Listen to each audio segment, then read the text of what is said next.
பெருமக்களே, மாணவ மாணவிகளே, எஸ்டிஐடி விடுதி மாணவ செல்வங்களே, ஆசிரியர் பெருமக்களே, விளையாட்டு வீரர்களே, வீராங்கனைகளே, மகளிர் சுய உதவி குழுக்களை சேர்ந்த என் அருமை சகோதரிகளே, கல்வியில் சிறந்த தமிழ்நாட்டை கொண்டாட வந்துள்ள அனைவருக்கும் முதலினுடைய வணக்கத்தை நான் தெரிவித்துக்கின்றேன்.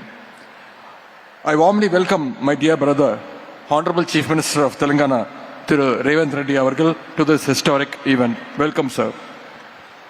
நம்முடைய முதலமைச்சர் அவர்கள் அடிக்கடி சொல்வது ஒன்றே ஒன்றுதான், கல்வி ஒன்றே அழிக்க முடியாத சொத்து என்று நம்முடைய முதலமைச்சர் அவர்கள் சொல்வார்கள். கல்வி மாணவர்களுக்கான சொத்துன்னா இங்கே அமர்ந்திருக்கக்கூடிய மாணவர்கள் தான் நம்முடைய தமிழ்நாட்டுடைய சொத்து. Last month, our Honorable Chief Minister invited Honorable Chief Minister of Punjab, Thiru Bhagwan Singh Mann, to join the expansion of the Chief Minister's breakfast scheme. In that event, our Honorable Punjab Chief Minister appreciated the scheme and expressed his willingness to implement in his state, Punjab. Today, for this grand education festival, our Honorable Chief Minister has invited Honorable Chief Minister of Telangana. I hope this event will also be meaningful and impactful experience for our Honorable Chief Minister of Telangana as well. நம்முடைய திராவிட model அரசு பள்ளி கல்வி முதல் உயர்கல்வி மற்றும் வேலை வாய்ப்பு வரை மாணவர்களுக்காக ஏராளமான திட்டங்களை செயல்படுத்தி வருகின்றது. Tamil Nadu is the first state in India to introduce the midday meal scheme school students in 1920. This historic achievement was pioneered by the Justice Party almost 100 years ago. அதே மாதிரி இந்தியாவிலேயே முதலாக பள்ளி மாணவர்களுக்கு காலை உணவு கொடுத்த முதல் மாநிலமும் நம்முடைய தமிழ்நாடு தான். வேலைக்கு காலை சீக்கிரம் எந்திரிச்சு போற பெற்றோர்கள் காலைல சமைக்கிறதுக்கு நேரம் இல்லாம குழந்தைகளுக்கு டிஃபன் செஞ்சு கொடுக்காத ஒரு சூழ்நிலை இருந்துச்சு. சாப்பிடாம வகுப்புக்கு போகிற அந்த குழந்தை காது பசியில அடைக்கும், வயிறு கில்லும். அவர்களால் எப்படி அந்த சமயத்தில் பாடத்தை கவனிக்க முடியும்னு பெற்றோர்கள் வருத்தப்பட்டது உண்டு. இன்னைக்கு அந்த பிரச்சனைகள் எல்லாத்தையும் நம்முடைய முதலமைச்சர் அவர்கள் தீர்த்து வைத்திருக்கிறார்கள். பள்ளி படிப்பை முடிச்ச பிறகு குடும்ப சூழல் காரணமாக மாணவர்கள் உயர்கல்விக்கு வராமல் இருந்துவிடக் கூடாதுன்னு தமிழ்நாடு அரசே கல்லூரி மாணவ மாணவிகளுக்கு புதுமை பெண், தமிழ் புதல்வன் போன்ற திட்டங்கள் மூலமாக மாதம் 1000 ரூபாய் கல்வி ஊக்கத்தொகையாக வழங்கி வருகின்றது. இந்த மாணவர்கள், இந்த திட்டத்தின் மூலம் பயன்பெறுகின்ற மாணவர்கள் இனிமே யாரும் நோட் புக் வாங்கணும், ப்ராஜெக்ட் மெட்டீரியல்ஸ் வாங்கணும், கால்குலேட்டர் வாங்கணும் அப்படின்னு அவங்களுடைய பெற்றோர்கள் கிட்ட போய் கேட்க தேவையில்லை. இது மாதிரியான பொருட்களை எல்லாம் நம்முடைய முதலமைச்சர் கொடுக்கக்கூடிய அந்த 1000 ரூபாயிலே தாராளமா வாங்கிக்கலாம். இந்த திட்டங்கள் வந்த பிறகு பள்ளி படிப்பு முடித்துவிட்டு உயர்கல்வி செல்லுகின்ற வாய்ப்பு இருந்தும் பொருளாதார சூழல் காரணமாக உயர்கல்வியை தொடர இயலாத கிட்டத்தட்ட 15,000 மாணவர்கள் இன்னைக்கு உயர்கல்வியில இந்த திட்டத்தின் மூலம் சேர்ந்திருக்கிறாங்க. அது மட்டும் இல்ல, மாணவர்களை வேலை வாய்ப்புக்கு தயார்படுத்துகின்ற வகையில நான் முதல்வன் திட்டம் செயல்படுத்தப்பட்டுள்ளது. படிப்புடன் வேலைகளுக்கான அந்த ஸ்கில்ஸையும் நான் முதல்வன் திட்டம் வழங்கி கொண்டு வருகின்றது. குறிப்பா வேலை தேடுகின்ற நிலையை தாண்டி மற்றவர்களுக்கும் வேலை கொடுக்கலாம் என்கிற கான்பிடன்ஸை நம்முடைய நான் முதல்வன் திட்டம் தொடர்ந்து வழங்கி வருகின்றது. கல்விக்கு மட்டுமின்றி இன்னைக்கு உடல் கல்விக்கும் விளையாட்டுக்கும் நம்முடைய அரசு, நம்முடைய முதலமைச்சர் அவர்கள் முக்கியத்துவம் கொடுத்து வருகின்றாங்க. இந்த நிகழ்ச்சியுடைய பெயரே கல்வியில் சிறந்த Tamil Nadu.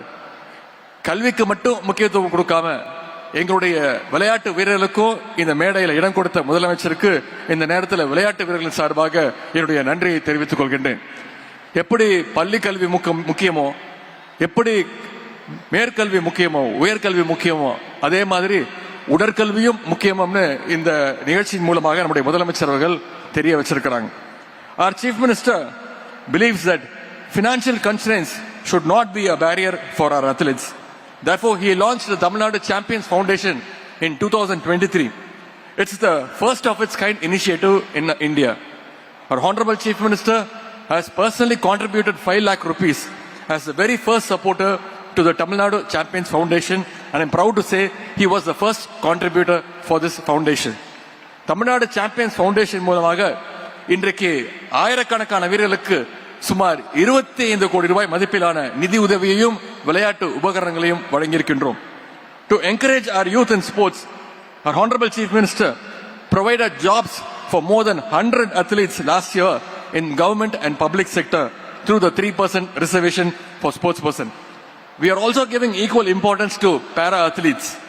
We have already established 6 para arenas across the state and 5 more will be set up soon. Our Chief Minister has been awarding high cash incentives to the para athletes on par with other players. This year, our government is committed to provide government jobs to 25 more para athletes. விளையாட்டுக்கு நம்முடைய அரசு எந்த அளவுக்கு முக்கியத்துவம் கொடுக்கிறது என்று விளையாட்டு வீரர்களுடைய தங்களுடைய கருத்துக்களை எல்லாம் இங்கே பகிர்ந்து கொண்டார்கள். குறிப்பாக இங்கே நான் சொல்லணும்னா, மாற்றுத்திறனாளி தம்பி மனோஜ் அவர்கள் கூறிய கருத்துகள் மிகுந்த நிகழ்ச்சியாகவும் எனக்கு மகிழ்ச்சியாகவும் இருந்தது.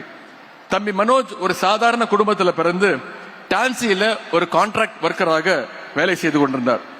அவருடைய திறமையை கண்டுபிடித்து சில ஆண்டுகளுக்கு முன்புதான் தமிழ்நாடு சாம்பியன்ஸ் பவுண்டேஷன் மூலமாக நிதி உதவி அளித்தோம். முதலமைச்சருடைய உத்தரவு கிழங்க அவர் வெளிநாடுகளில் நடந்த பல்வேறு போட்டிகளில் வெற்றி பெற்று பதக்கங்களோடு நம்முடைய தமிழ்நாட்டுக்கும் இந்தியாவுக்கும் பெருமை சேர்த்துக் கொண்டே இருந்தார். அது மட்டுமல்ல, அவருக்கு 3% இடஒதுக்கீட்டின் கீழே அரசு வேலையும் நம்முடைய முதலமைச்சர் அவர்கள் வழங்கினார்கள். தம்பி மனோஜுக்கு அவர் சொன்னது போல சென்ற ஆண்டு திருமணமானது. தன்னுடைய திருமணத்திற்கு என்னை அழைத்திருந்தார். நானும் மதுரைக்கு சென்று அவருடைய திருமண விழாவிலே என்னுடைய குடும்ப விழாவை போல மகிழ்ச்சியோடு கலந்து கொண்டேன். இங்க எல்லாத்தையும் சொன்னார், ஒன்னே ஒண்ணு மட்டும் விட்டுட்டார். விரைவில் திரு மனோஜ் அவர்கள் ஒரு தந்தையாக போகிறார் என்ற அந்த செய்தியும் இங்கே கூறிக்கொள்ள விரும்புகின்றேன். நேற்றுக்கு 2 நாட்களாக விருதுநகர், மதுரையில் பல்வேறு அரசு நிகழ்ச்சிகள், கட்சி நிகழ்ச்சி எல்லாம் கலந்து கொண்டு நேற்று நள்ளிரவு மதுரையிலிருந்து விமானம் மூலமாக சென்னைக்கு திரும்பி வந்து கொண்டிருந்தேன். அப்பொழுதுதான் நான் கவனிச்சேன், என்னை விட 2 சீட்டு தள்ளி தான் தம்பி மனோஜ் அவர்களும் உட்கார்ந்து இருந்தார். அப்ப கேட்டா, எங்க சென்னைக்கா அப்படின்னு. ஆமா, நானும் சென்னைக்கு தான் வரேன். நாளைக்கு நேரு ஸ்டேடியத்தில் நடக்க போற அந்த நிகழ்ச்சியில நானும் கலந்துக்க போறேன், பேச போறேன் அப்படின்னு சொன்னார். எனக்கு அவ்வளவு மகிழ்ச்சியாக இருந்தது. திறமை இருந்தால் போதும்.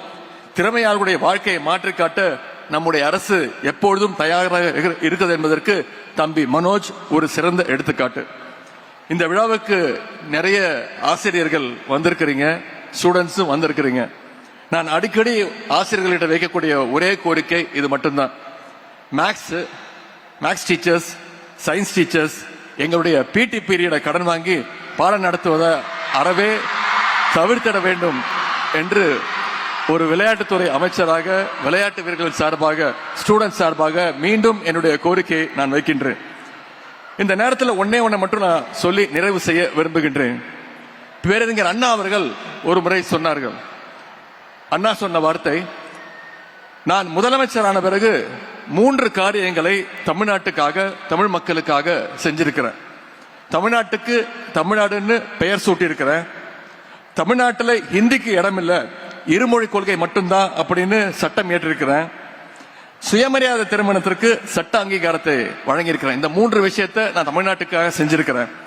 எனக்கு பிறகு ஆட்சிக்கு வரக்கூடியவர்கள் இந்த 3ஐயும் மாற்ற நினைத்தால் அவருடைய மனசுல ஒரு பயம் வரும், ஒரு அச்சம் வரும். அந்த அச்சம் வரும் போதெல்லாம் இதையெல்லாம் மாற்றிவிட்டால் மக்கள் நம்ம என்ன செய்வார்கள் என்கிற அந்த பயம் வரும். அந்த அச்சம் எதிரிகளை எவ்வளவு நாளைக்கு ஆட்டுகிறதோ அது வரைக்கும் தமிழ்நாட்டுடைய முதலமைச்சர் இந்த அண்ணாதுரை தான் என்று பேரறிஞர் அண்ணா அவர்கள் சொன்னார்கள். அதையே நான் இப்பொழுது கொஞ்சம் மாற்றி சொல்ல விரும்புகின்றேன். காலை உணவு திட்டம், புதுமை பெண் திட்டம், தமிழ் புதல்வன் திட்டம், நான் முதல்வன் போன்ற திட்டங்களை எல்லாம் நம்முடைய முதலமைச்சர் அவர்கள், நம்முடைய திராவிட மாடல் அரசு இன்னைக்கு வழங்கியிருக்கின்றது.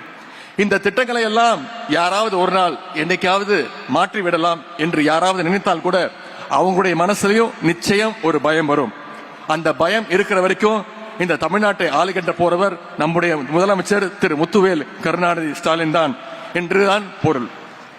இன்றைக்கு தமிழ் புதல்வன், புதுமை பெண் திட்டங்கள் மூலம் இந்த கல்வி ஆண்டிற்கான ஊக்கத்தொகை பெற்றுள்ள அத்தனை மாணவ செல்வங்களுக்கும் என்னுடைய வாழ்த்துக்களை நான் தெரிவித்துக் கொள்கின்றேன்.